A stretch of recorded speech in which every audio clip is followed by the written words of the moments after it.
Nietzsche's proclamation of the death of God marks the beginning of the modern age, the age in which science and technology have largely replaced religion as the bodies of knowledge and the activities that society depends on and lives by.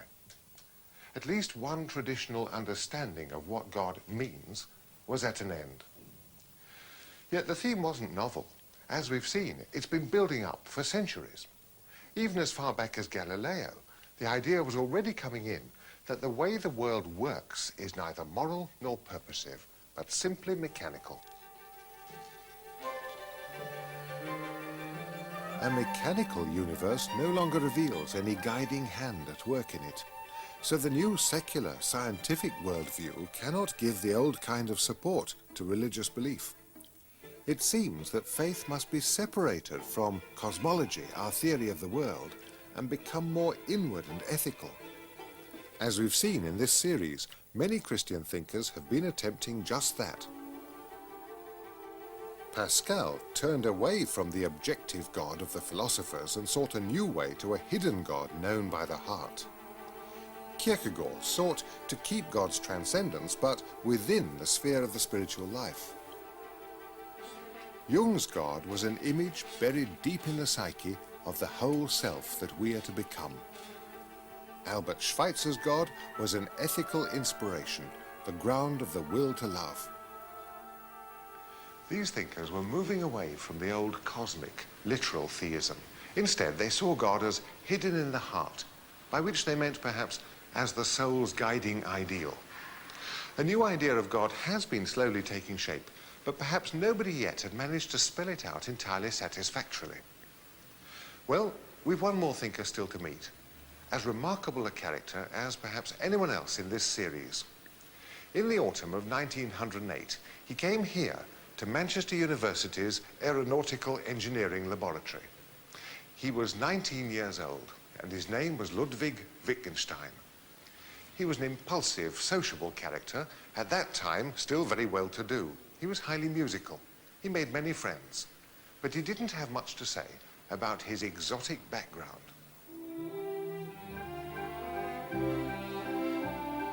Wittgenstein was a product of Vienna in the last days of the Austro-Hungarian Empire.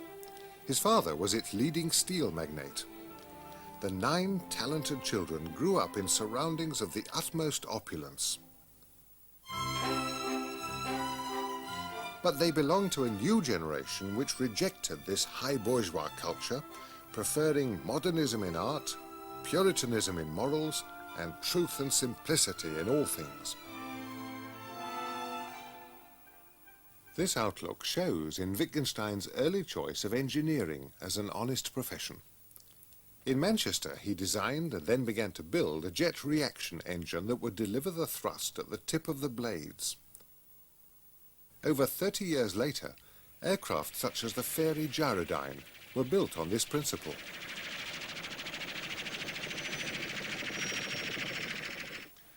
But 1910 was too early, and in any case, Wittgenstein's life was about to change. To design his propeller, he needed mathematics. Now, any ordinary mathematician just does mathematics, but Wittgenstein asked himself the fatal question, what is mathematics? Why is it so powerful? And what are numbers?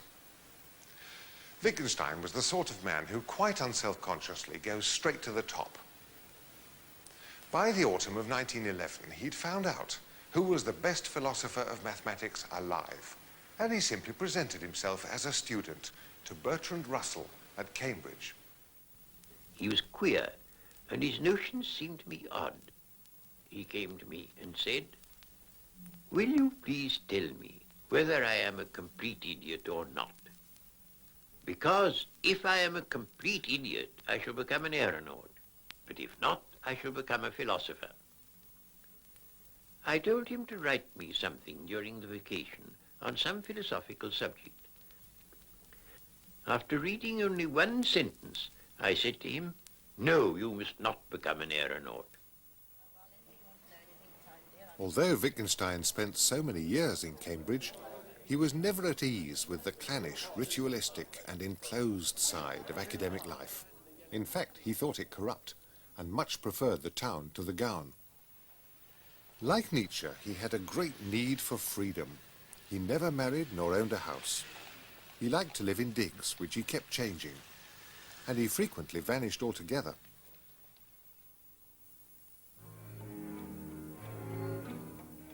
When war broke out, he volunteered for the Austrian army. Now I should have the chance to be a decent human being, for I'm standing eye to eye with death. May the Spirit bring me light. Understand people. Whenever you feel like hating them, try instead to understand them. Be at peace within yourself.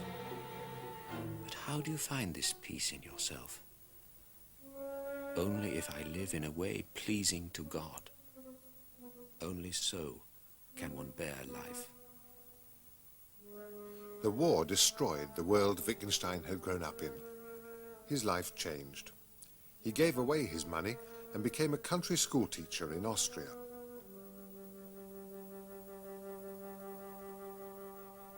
At the same time, he published the Tractatus Logico-Philosophicus.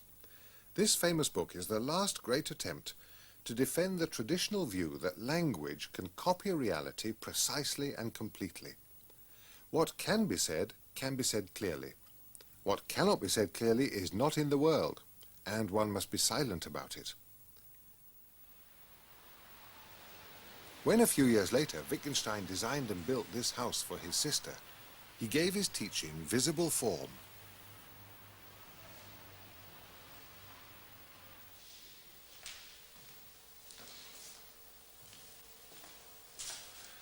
Wittgenstein's approach to architecture was stringently functional.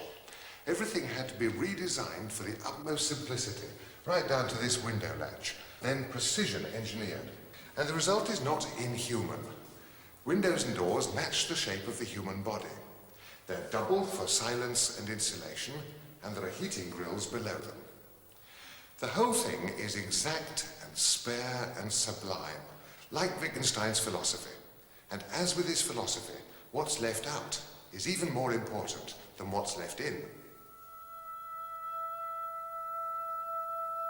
The sense of the world must lie outside the world. In the world, everything is as it is, and everything happens as it does happen. In it, no value exists. God does not reveal himself in the world, feeling the world as a limited whole. It is this that is mystical. What did Wittgenstein mean by God in his early philosophy? The house gives a clue. After a while, the geometrical tranquility of this place begins to remind us of a mosque, a place where God is so exalted and transcendent that no image at all is possible. Can you imagine an idea of God so exalted that the sense of the presence of God and the sense of the absence of God coincide?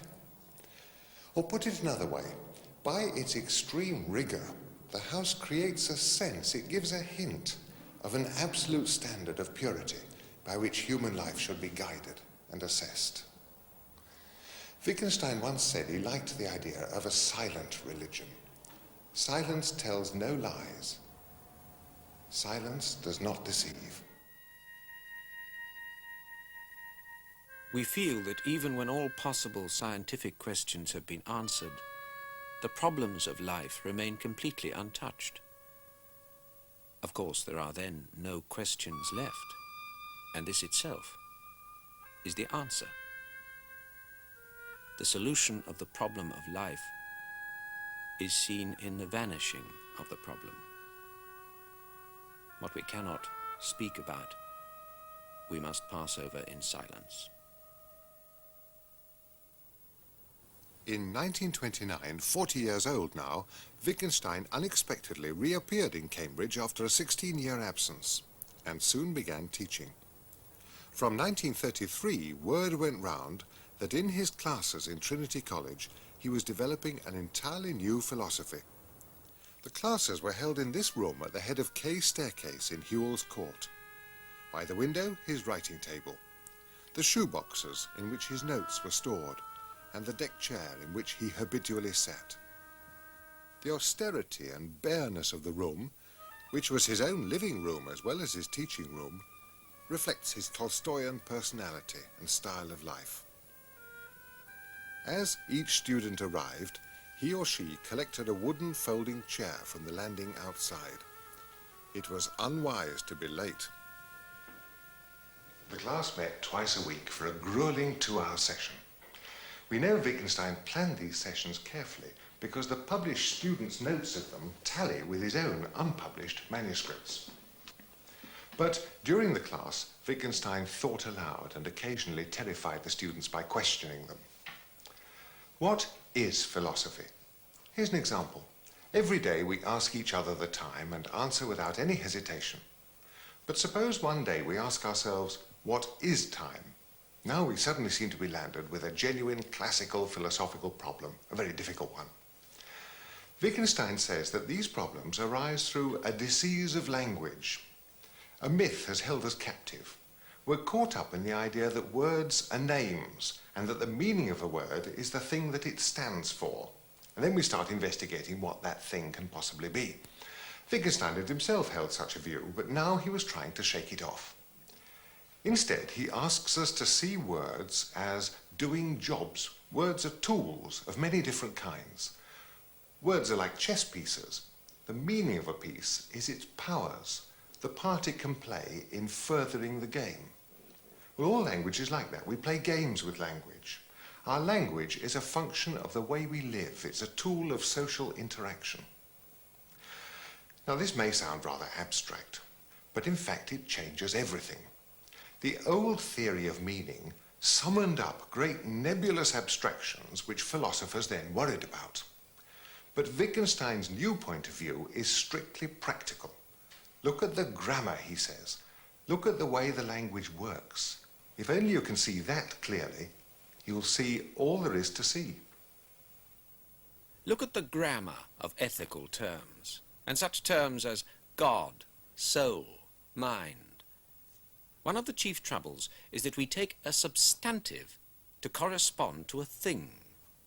The words soul and mind have been used as though they stood for a thing, a gaseous thing. What is the soul is a misleading question. So what? Look at the grammar of ethical terms, and such terms as God, soul, mind.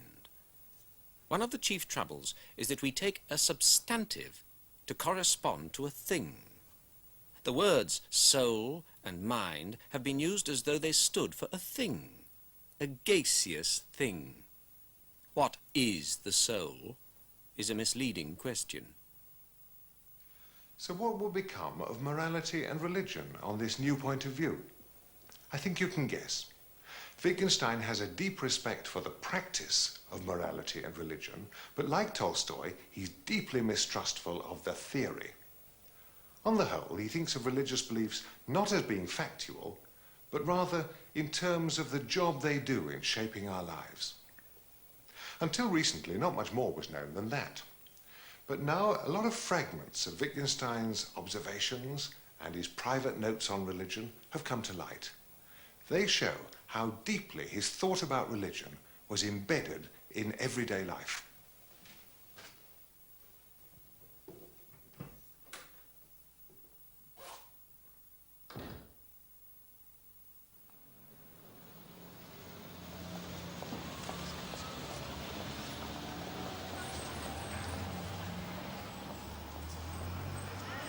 One of my pupils, on my advice, has gone to work at Woolworths.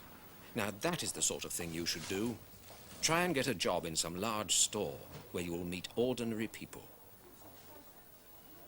What is the use of studying philosophy if all that it does for you is to enable you to talk with some plausibility about some abstruse questions of logic, etc., and if it does not improve your thinking about the important questions of everyday life? It is, if possible, still more difficult to think really honestly about your life and other people's lives. And the trouble is that thinking about these things is not thrilling, but downright nasty. God grant the philosopher insight into what lies in front of everyone's eyes. Not how the world is the mystical, but that it is. to renounce the pomps and vanities of this wicked world. Just think what that would really involve. Who of us today even thinks of doing such a thing? We all want to be admired. St. Paul said, "I die daily." Just think what that must have meant. For all you and I can tell, the religion of the future will be without any priests or ministers. I think one of the things you and I have to learn is that we have to live without the consolation of belonging to a church. Christianity is not a doctrine, not, I mean, a theory about what has happened or will happen to the human soul, but a description of something that actually takes place in human life. For consciousness of sin is a real event, and so are despair and salvation through faith. Perhaps we can say, only love can believe the resurrection. This can come about only if you no longer rest your weight on the earth, but suspend yourself from heaven. Then everything will be different, and it will be no wonder if you can do things that you cannot do now. A man who is suspended looks the same as one who is standing, but the interplay of forces within him is nevertheless quite different, so that he can act quite differently than can a standing man. An honest religious thinker is like a tightrope walker. He almost looks as though he were walking on nothing but air. His support is the slenderest imaginable, and yet it really is possible to walk on it. When in 1949 Wittgenstein learnt that he was fatally ill with cancer, he told his doctor that he did not want to die in hospital. His doctor offered a room in his own home when it should become necessary. Over a year went by, and then a few months before his death, Wittgenstein arrived to take up residence in this room. Here he continued working until 2 days before the end.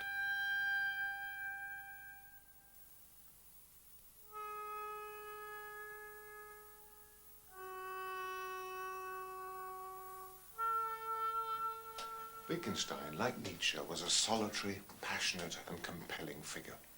Both of them were tormented by the ultimate questions of life. Nietzsche broke his mind trying to force a new way through them. Wittgenstein took a different route. He sought a cure. 30 years before, he'd written that the answer to the riddle of life lies in the disappearance of the question. So he patiently unravels our illusions and forces us to return to the ethical reality of the everyday. When we see that our common life is all, that realization is religion. Wittgenstein's point of view is very down to earth and very agnostic. All we can see clearly is the way our language works in the games we play. So we can see how belief in God works and how it ought to shape our lives. But then we must stop at that. To this day, many people find this new point of view unnerving. Wittgenstein's so clear that belief in God requires conversion of life, truthfulness, inner integrity. He's equally clear that that's all there is to be said. We must be cured of the old, speculative, metaphysical impulse. So what would you call him? Would you say this is religious agnosticism? Or a mysticism of the everyday? Or simply that it is and always was just the truth of the matter?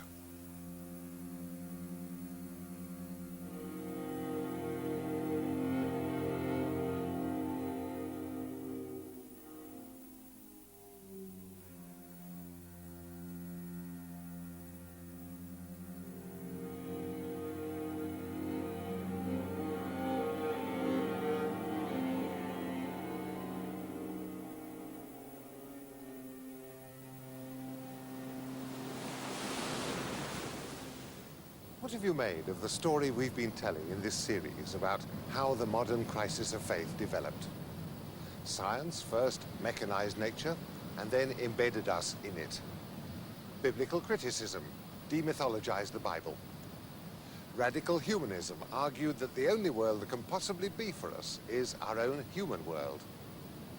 And then the study of other religions suggested that no one religion not even Christianity, is likely to be absolute. Finally, we came to our fluid, uncertain modern world where there are as many points of view as there are people, and there seems to be no center anymore, no absolute standard or reference point. Now, to many people, this must seem the story of a long decline, a sea of faith, the tide going right out. As they see it, any faith or philosophy of life must start from a set of big, reassuring answers to the big questions. That's the basis.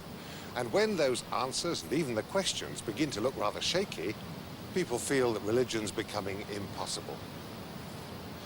I don't agree. Skepticism, as well as certainty, can drive you to faith. We saw that as far back as Pascal. Only it leads you to see religion in a different way, not as a set of grand answers, but simply as a spiritual path. When I look into the void of the modern situation and I see that it's entirely up to me what I'm to make of myself and my life, then I find I need religion to give me a path, to give my soul shape, to give me categories to live by, goals to pursue. I'm a priest in the Church of England, and I practice in a rather traditional way. But when I say the creed, I regard it not as giving me supernatural information, but as showing me a way to walk in.